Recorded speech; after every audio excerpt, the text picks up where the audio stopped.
Learning to live a new life. One Eastern Kentucky woman deals with needles every day of her life to survive. She's a diabetic, and some new medical advances are helping her and other diabetics around the world. WYMT's Kassidy Stricklett talked to her about how different her life is now. Kassidy? Steve, diabetes is a condition we are aware of, but a disease some truly don't understand. Doctors say the rate at which people are being diagnosed is rapidly increasing, and it's happening right here in Eastern Kentucky. Throughout the week, we will learn more about Megan White, a Letcher County native who continues to fight to live normally because of the disease. At 21 years old, it's just been so rough. Megan White has visited the doctor more than some people will in their entire lives. Type 1 is seen in both children and adults. You're not just a child whenever you catch it. You're not just an adult whenever you get it. It can happen to anyone. Type 1 diabetes has controlled White's life since she was young. With type 1 diabetes, they don't know the cause of it. Like, it's hereditary and infections can cause it to flare up. She says growing up with the disease wasn't easy. Learning how to keep her sugar under control while in school was difficult.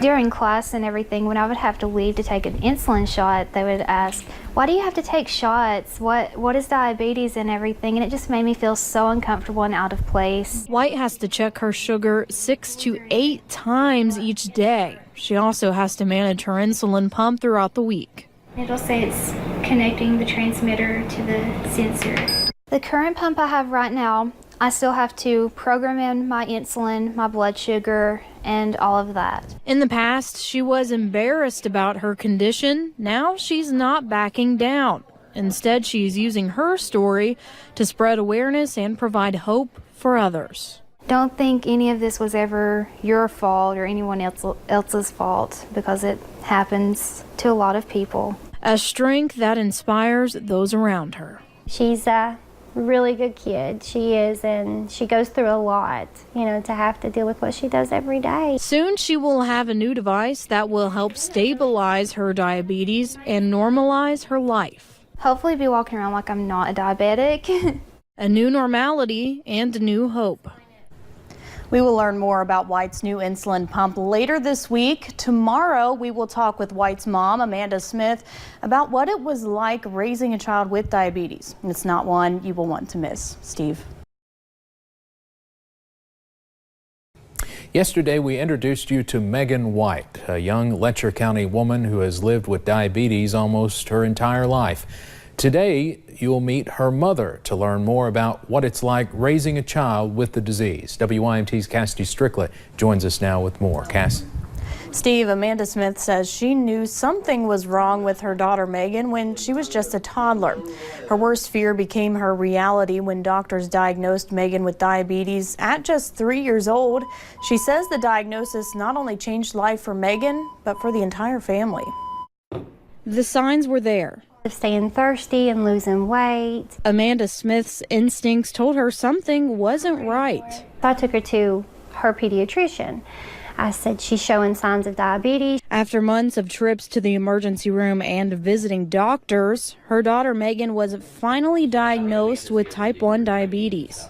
I kind of expected it, looking back on the symptoms and, things that had happened. And, I was like, why Megan? Why her? Don't jump, you're going to scare me. While thankful for a diagnosis, Smith says it was hard to wrap her head around at times. I would have what I would call feel sorry for myself days. I'd be like, well, why did it have to happen to my child? And, I don't wish it on anybody, because knowing how it is, it's a terrible illness to have to deal with every day. The family did everything they could to make sure Megan was healthy. As she was learning, I was learning, my mother was learning. People closest to Megan, had to learn what to watch for in case her blood sugar dropped. They had to know what to give her. I'm still learning. However, there were some scares through the years. One night, Smith and Megan's dad found her on the floor having a seizure. When I checked her blood sugar, it just said low. Smith prepared an emergency shot to give to Megan. When he handed her to me, she had stopped breathing. And when he called 911, the operator said, please tell me somebody knows how, to do CPR. And her dad knew how to do CPR to get a pulse going so I could give her that shot and it could pump through her body. Luckily, scares like that rarely happen now. New technology allows Megan to monitor her blood sugar closely. And the newest insulin pump, many are calling the artificial pancreas, will help Megan even more. I hope that it keeps her regulated more, her blood sugar levels, and she can kind of not have to worry about programming all these readings, her readings and her carb intake, and she can just walk around like she's not a diabetic. A mother's fear transformed into hope of a normal life. Tomorrow we will continue to learn more about Megan's journey and the process of getting the new insulin pump many are calling the artificial pancreas. I traveled to Huntington to talk with Megan's pediatrician that she has seen for years about the new pump and how it will help others. Make sure to tune in tomorrow at 6 for that story. Steve? All right, Kassidy, thank you very much. And now we want to hear from you about this. In our latest web poll, we are asking if a member of your family is currently living with diabetes. You can vote right now on WYMT.com. We'll have the final results Friday on First at 4. Earlier this week, we introduced you to Megan White, a young Letcher County woman who has dealt with diabetes most of her life. We also introduced you to her mother, Amanda Smith. Today, we will take a look at the newest insulin pump giving hope to thousands of diabetics. WYMT's Kassidy Stricklett is in the newsroom to continue her series. Cass?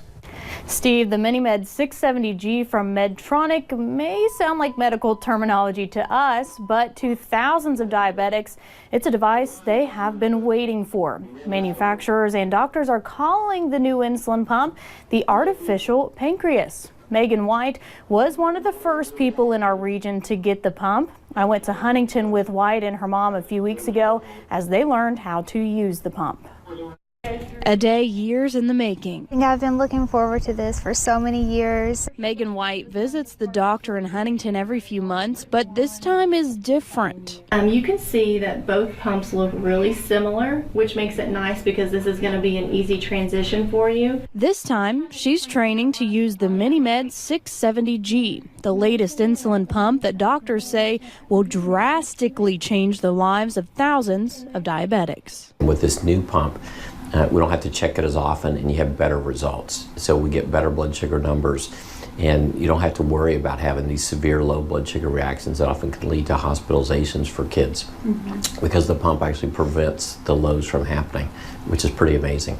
Dr. Bales says his office was one of 20 centers to start working with the new pump in the spring. Since then, the results for patients have been amazing. We've had tremendous results. Everyone that's had it so far has done better. Their hemoglobin A1Cs, which is the kind of average blood sugars, have gotten a lot better. He calls the pump the biggest advancement in diabetes technology in 20 years. I do think really within the next 5 to 10 years, everyone that has type 1 diabetes that has a pump will have a pump that's an artificial pancreas that can actually make adjustments on its own based on the blood sugar data. An advancement drastically needed to help many in Appalachia. This is one of the highest incidents of type 1 diabetes in the world. This little area of eastern Kentucky, southeastern Ohio, and southern West Virginia.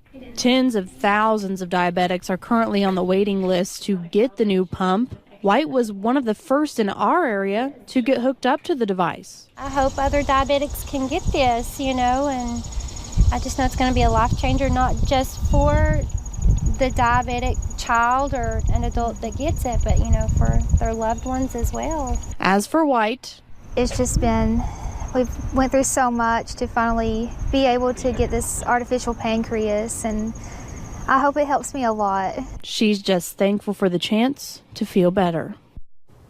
Now, as I mentioned before, this doctor's appointment and training for Megan's new insulin pump was a few weeks ago. So tomorrow we will check back in with Megan to see how the insulin pump has affected her everyday life. Make sure to tune in tomorrow at 6 to learn more about the changes she has seen. Steve? We'll look forward to it. Thank you, Kassidy. Throughout the week, we have shown you a series of stories about a young girl dealing with diabetes and the hope a new insulin pump is bringing to diabetics around the world. Today, we wrap up those stories and talk to Megan White and her mother one more time about how that new insulin pump has changed their lives. WIMT's Kassidy Stricklett joins us now with more. Kassidy. It's been a few weeks since Megan White got the MiniMed 670G. From learning how to use the pump until now, White says the difference in her health has been amazing, and she's excited for other diabetics, not only in Eastern Kentucky, but around the world. Megan White is all smiles. I feel more normal.